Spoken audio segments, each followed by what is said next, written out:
Hello students, and welcome to week 7 of Information Literacy. One of your research log assignments this week is to start evaluating sources. This worksheet will be due during week 8. For this assignment, you will evaluate sources you found for the week 6 useful sources from the internet log and the week 7 useful sources from databases log. Now that you've found them, you need to decide if the website, article, or book is a good source for your references page. What is evaluation?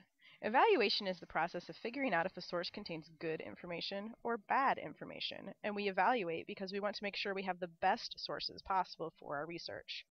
Let's take a look at this website. Does a Ninja Burger really exist? If you thought no, then you are correct. Sometimes, like with Ninja Burger, it is easy to tell that a source is trying to trick us, but other times it is not as easy. So how do we evaluate? Let's take a look at the assignment and look at the various ways we will evaluate our sources. The first section is on authority. Authority refers to the author and publisher of the source. Why is the author of this article qualified to write on this topic? You will look for credentials, academic information, contact info, publishing info, and if it is a website, the website owner and domain name. So where do you find this information?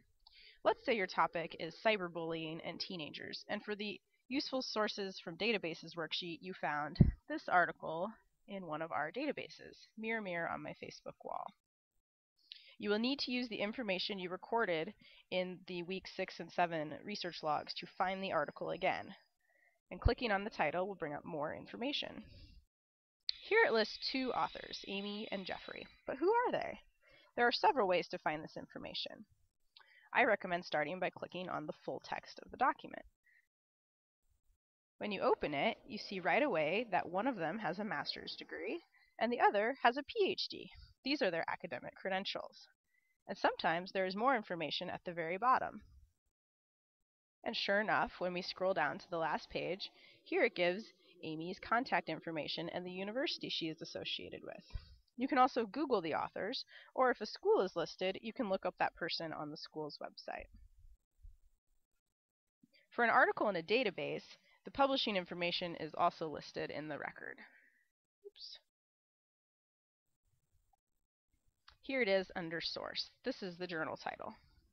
For a book, this information will be in the book record, and for a website, you will need to look at the About Us section or in the website footer to locate the information.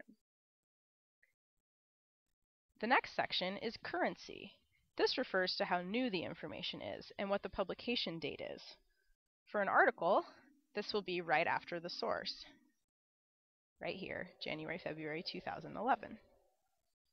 On a website, it can be hard to tell. Again, look at the top and bottom of a website for a date. If the source is a book, you need to know if you have found the most current edition. Check a book site like Amazon or Google Books for this information. The third section is content. To answer the questions in this section, you will need to skim at least portions of the article, book, or website. You need to determine who the source was written for. Is it an article for children, or is it a very complicated article meant for experts in the field? Also look for things like typos and if there are references available. If you get stuck on a website, try this trick. You can Google who is as one word and then part of the website address, like mayoclinic.com. This will bring up a domain tools website that tells you who registered the site and the date it was created and the date it was last updated. When you have fully evaluated the source, you need to give it a ranking based on what you found. You want to make note of the sources you ranked a 3, because these are the great sources that you should consider adding to your references page for week 9. If you have any questions, ask your instructor or a librarian. We're happy to help. Happy evaluating!